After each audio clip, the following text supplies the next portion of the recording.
Seorang pria Jepang dengan piyama berwarna mencolok terbangun di dalam ruangan putih kosong, tanpa pintu, tanpa jendela, dan bahkan tanpa langit-langit yang jelas terlihat. Ketika ia mendekati salah satu dinding untuk memeriksanya lebih dekat, ia menemukan sesuatu yang aneh menonjol keluar dari sana. Bentuknya seperti tombol aneh. Rasa penasaran membuatnya menyentuh benda itu beberapa kali. Saat ia menekan ujungnya, tiba-tiba ratusan malaikat kecil yang tertawa muncul dari lantai dan dinding.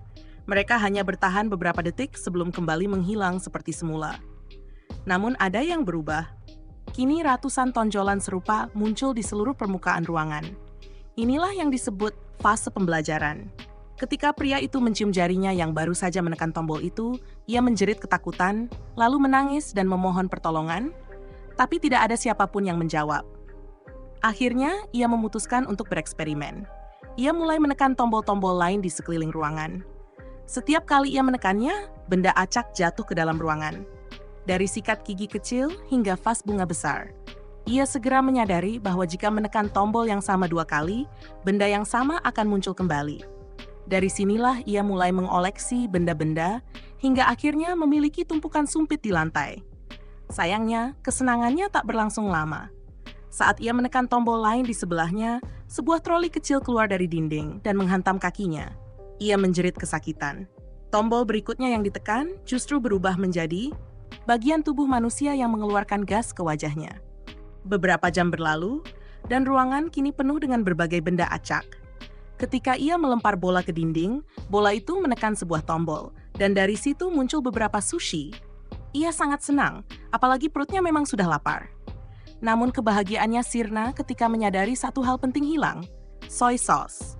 Ia memohon pada penculiknya untuk memberinya soy sauce, tapi tak ada jawaban. Ia terus menekan tombol itu berulang kali hingga sushi menumpuk di depannya. Tetap tanpa soy sauce. Putus asa, ia akhirnya memakan sushi itu begitu saja. Rasanya enak, tapi saat ia menekan tombol yang sama untuk meminta tambahan, barulah sebotol soy sauce muncul. Ia marah besar dan melempar botol itu menjauh. Saat menekan tombol lain, ia mendapatkan sepasang kacamata 3D model lama. Penasaran, ia memakainya, dan terkejut melihat salah satu malaikat kecil menunjuk ke arah tubuhnya. Ia berpikir, mungkin itu petunjuk. Namun begitu ia menekan tombol yang dimaksud, layar hitung mundur muncul. Lalu sebuah pantat raksasa turun dari atas dan mengeluarkan gas tepat di atasnya. Beberapa jam kemudian, ia membaca 5 volume manga yang muncul dari tombol-tombol itu dan sangat terhibur. Tapi ketika mencoba menekan tombol untuk volume ke-6, yang keluar justru volume ke-7. Ia mencoba lagi, lalu mendapatkan volume ke-8 dan ke-9, tapi tetap tidak ada volume 6. Kesal, ia terus mencoba tombol lain, hingga akhirnya salah satunya membuka sebagian dinding dan memperlihatkan sebuah pintu tersembunyi di baliknya. Ia bersorak kegirangan atas penemuan itu, namun dalam kegembiraannya, ia lupa tombol mana yang membuka pintu tersebut.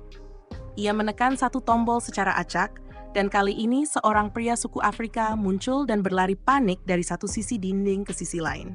Tombol berikutnya membuat air mengucur ke kepalanya. Tombol ketiga ternyata benar, pintu terbuka. Ia segera berlari ke arah pintu itu, tapi sebelum sempat keluar, pintunya menutup tepat di wajahnya.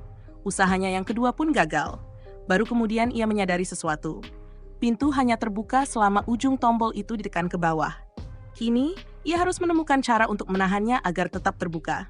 Pertama-tama, pria itu mencoba menekan tombol dengan posisi seperti pelari yang siap start.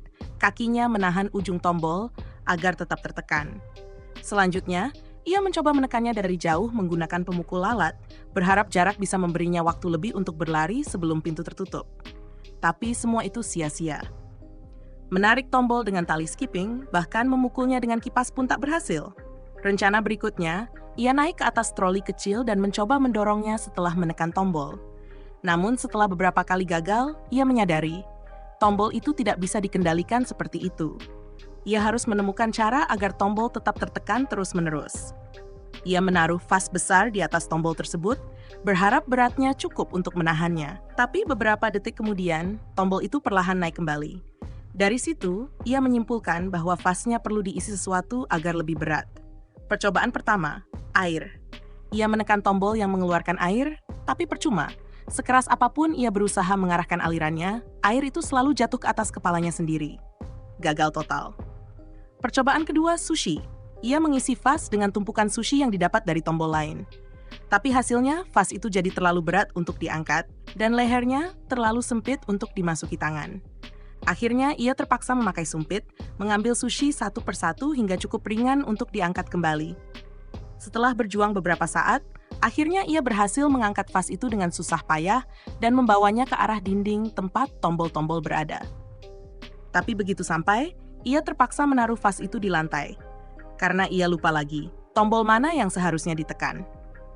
Ia menebak satu tombol secara acak, dan tiba-tiba pria suku Afrika muncul lagi, berlari panik hingga menabrak vas dan memecahkannya jadi dua. Pria Jepang itu benar-benar kehilangan kesabaran. Ia berteriak, menghantam dinding, dan dalam kekacauan itu akhirnya menemukan tombol yang benar. Dengan tergesa, ia menumpuk sushi di atas tombol itu, berharap berat nasi bisa menahannya. Namun tentu saja itu pun gagal.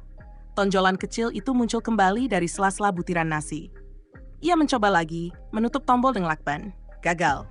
Lalu lakban plus pelat baja, tetap gagal.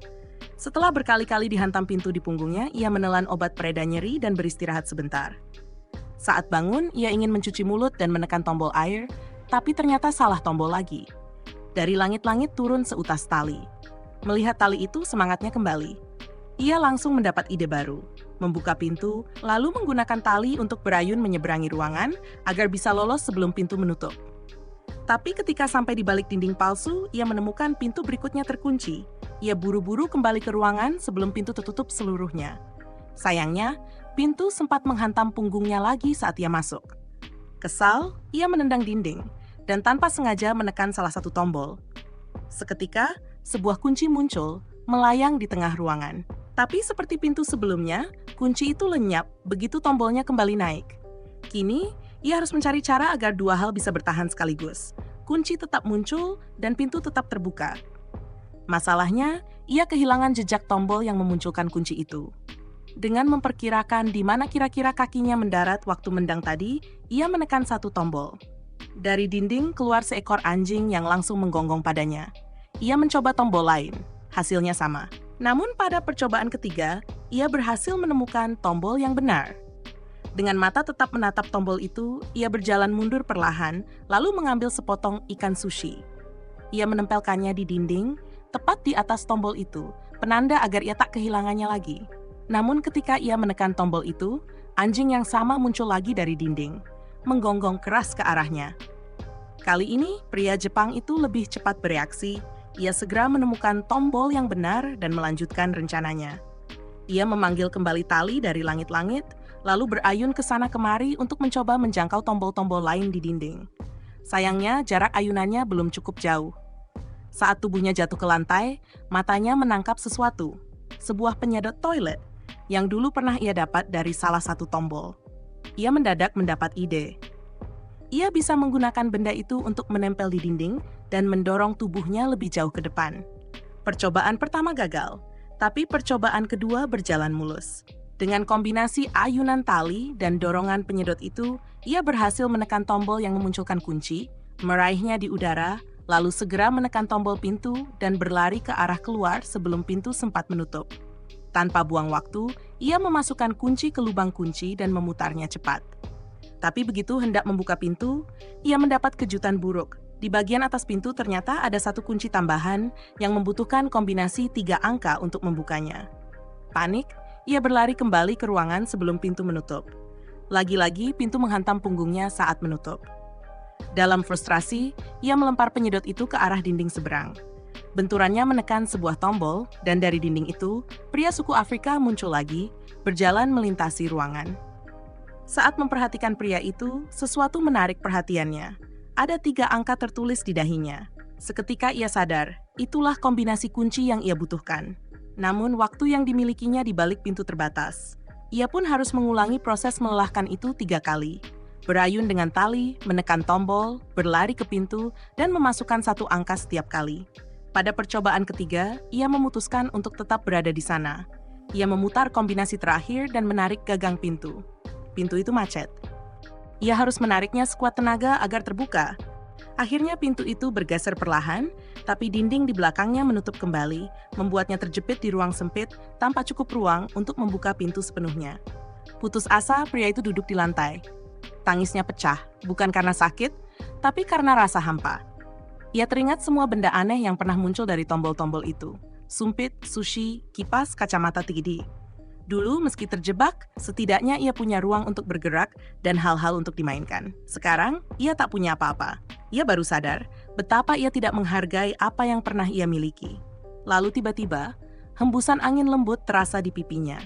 Ia menoleh dan menyadari ada retakan kecil di dinding sebelah kiri. Ia menyentuhnya dan menemukan panel tipis yang ternyata palsu. Tanpa berpikir panjang, ia mendorongnya sekuat tenaga hingga terbuka, lalu berlari keluar. Ia berlari menembus kegelapan, melewati koridor panjang yang tampak mengambang di ruang hitam tanpa ujung. Ia terus berlari, seolah waktu tak berjalan, rasanya seperti selamanya. Ketika akhirnya ia mencapai ruangan berikutnya, rambutnya sudah memanjang, dan warna piyamanya yang semula cerah kini memudar. Ruangan baru ini juga kosong, dan pintu yang ia lewati langsung menutup di belakangnya. Tapi kali ini, bukan malaikat bayi yang muncul dari dinding, melainkan malaikat dewasa yang juga menghilang ke balik tembok, meninggalkan tonjolan-tonjolan sama seperti sebelumnya. Inilah fase baru yang disebut latihan. Sementara itu, di sebuah kota di Meksiko, keluarga kecil bernama Antonio sedang diliputi kecemasan. Sang ayah, seorang pegulat terkenal dengan nama panggung Escargot-Man, akhir-akhir ini tampak murung dan pendiam. Istrinya menduga mungkin karena lawan yang akan dihadapinya kali ini jauh lebih muda. Tapi kakeknya menenangkan mereka, berkata bahwa yang menentukan bukan usia, melainkan pengalaman. Tak lama kemudian, putrinya, Suster Karen, datang menjemput sang ayah dengan truknya. Mereka menuju arena gulat tempat Escargot-Man akan bertanding. Di perjalanan, pria itu mengganti pakaian, lalu berlutut di belakang truk, berdoa khusyuk pada perawan Maria sebelum pertandingan dimulai. Di sekolah, Antonio menjadi sasaran ejekan teman-temannya. Mereka menertawakannya karena mendukung ayahnya Escargot-Man dalam taruhan pertandingan. Pegulat tua itu sudah habis, teriak salah satu anak. Dia pecundang lemah. Antonio hanya diam, menahan amarah dan rasa malu. Menjelang sore, waktu pertandingan semakin dekat. Suster Karen datang lagi dengan mobil van-nya, menjemput Antonio dan sang kakek untuk menonton Escargot-Man bertanding. Karen sendiri tak ikut menonton. Ia hanya mengantar mereka ke arena, lalu pergi. Antonio dan kakeknya berhasil mendapatkan 2 kursi terakhir di tribun, tepat sebelum pertunjukan dimulai. Sorak penonton menggema saat tim pertama masuk ke ring. The Northern Tough Ones, duo kuat berisi Super Demon dan Tequila Joe. Tak lama, lawan mereka muncul, Escargot-Man bersama rekannya Silver Eagle dengan nama tim flamboyan, Kiss Me A Lot. Pertandingan dimulai. Silver Eagle turun lebih dulu ke ring, membuka laga dengan gerakan cepat dan cemerlang. Tapi keunggulannya tak bertahan lama. Kedua lawan Super Demon dan Tequila Joe mulai bertarung bersamaan, melanggar aturan 1 lawan 1, dan Silver Eagle segera kewalahan. Mereka terus mengejek dan melambai ke arah Escargot-Man, menantangnya untuk ikut bertarung. Tapi Escargot-Man tetap diam di sudut ring, menolak turun. Hingga akhirnya Silver Eagle berhasil menipu kedua lawannya, membuat mereka saling menghantam satu sama lain dan memberinya kesempatan kabur. Escargot-Man akhirnya masuk. Namun begitu ia melangkah, ia langsung diserang bertubi-tubi. Tepat saat salah satu lawan hendak menghantamnya dengan kursi besi, di tempat lain, di ruangan putih misterius itu, pria Jepang menekan salah satu tombol berbentuk aneh. Sekejap kemudian, sesuatu ajaib terjadi di ring. Leher Escargot-Man memanjang seperti karet, lalu dengan satu kibasan kepala, ia menumbangkan kedua lawannya sekaligus. Di dalam ruangan tidak terjadi apa-apa, membuat pria itu penasaran, sehingga ia terus menekan tombol yang sama. Akibatnya, Escargot-Man menjatuhkan Silver Eagle, wasit, Antonio, bahkan loncengnya. Karena tidak melihat hasil apapun, pria itu mulai mencoba tombol lain. Salah satunya membuat penyanyi band metal di Los Angeles menyemburkan api di atas penontonnya saat konser berlangsung. Tombol berikutnya membuat pesulap Rusia gagal dalam pertunjukannya, ketika ia mencoba menghilangkan asistennya. Tombol ketiga menyebabkan seorang pria di Tiongkok menggonggong ke arah anjing-anjingnya sendiri. Pria Jepang itu hampir menyerah, sampai ia melihat cahaya dari atas. Ia menatap ke langit-langit dan tertegun. Kali ini tidak ada atap. Di kejauhan, tampak para malaikat terbang di langit putih tanpa batas. Ia memutuskan mencoba sesuatu yang sama sekali baru. Bukan lagi menekan tombol, tapi memanjat dinding dengan menggunakan tonjolan-tonjolan berbentuk itu sebagai pijakan dan pegangan. Percobaannya berhasil. Setiap kali ia memegang atau menginjak salah satu tonjolan itu, sesuatu luar biasa terjadi di dunia manusia. Bunga mekar di satu tempat, seekor gajah mati di tempat lain. Semakin tinggi ia memanjat, semakin kompleks efek yang ditimbulkan. Bukan hanya alam, tapi juga manusia. Dari hal kecil seperti pemanggang roti yang menyala, hingga hal besar seperti pendaratan di bulan. Saat ia hampir mencapai puncak, rambut dan janggutnya telah memanjang, dan ia tak lagi membutuhkan dinding untuk bertahan. Tubuhnya melayang di udara, seperti para malaikat. Kini, dengan semua pengalaman yang ia peroleh dari ruang-ruang latihan sebelumnya, ia mulai memahami perannya. Ia telah menjadi semacam dewa. Ia tak lagi menekan tombol secara acak. Kini ia memilih dengan sadar, menciptakan momen terbesar umat manusia satu demi satu. Ketika semuanya berakhir, dinding di sekitarnya berubah menjadi bulu-bulu putih, dan di hadapannya terbuka sebuah portal bercahaya. Ia melangkah masuk, menuju ruangan terakhir. Ruangan itu berbeda. Dinding-dindingnya menampilkan bentuk benua di seluruh dunia, dan di tengahnya berdiri satu tombol raksasa, berbentuk sama seperti sebelumnya, hanya saja kali ini berukuran seolah-olah untuk menyentuh seluruh bumi. Ia mengulurkan tangannya, siap menekan tombol terakhir itu. Inilah fase terakhir, disebut masa depan. Jangan lupa untuk like, komen, dan subscribe agar kamu tak ketinggalan kisah-kisah seru lainnya. Terima kasih sudah menonton.